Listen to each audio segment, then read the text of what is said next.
పితా పుత్ర పవిత్రాత్మ నామమున ఆమేన్.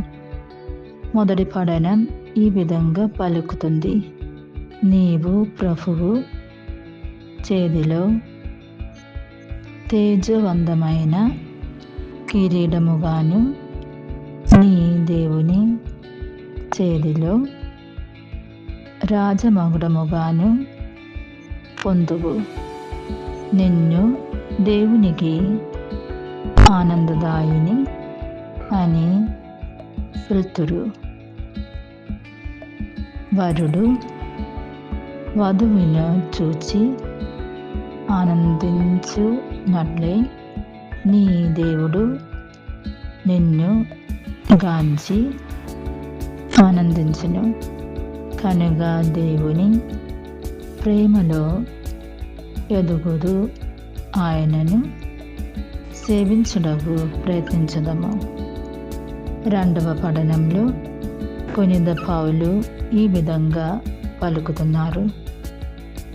ఆధ్యాత్మికమగు ద్వారములో అనేకములో ఉన్నవి, కానీ వానిని ఒసగు ఆత్మ ఒకడే.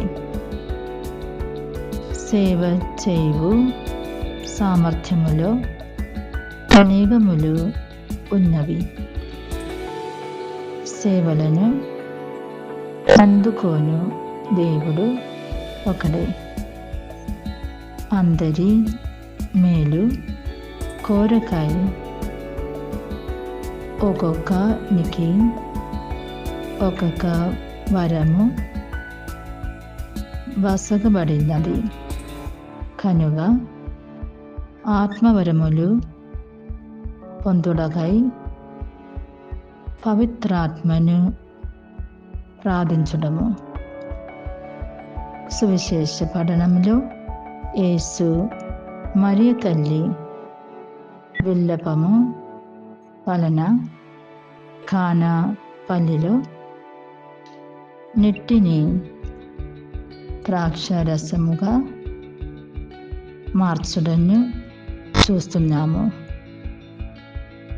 మరియ తల్లి కూడా యేసు బోధించున దానిని చెయ్యమని మనకు సెలవిస్తున్నారు.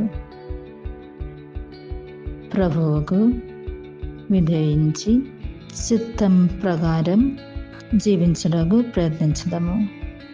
ప్రభువు వాక్యమును పఠిస్తూ ధ్యానిస్తూ అనుసరిస్తూ జీవించడానికి ప్రయత్నించడము. దేవుడు మిమ్ములను దీవించునుగాక.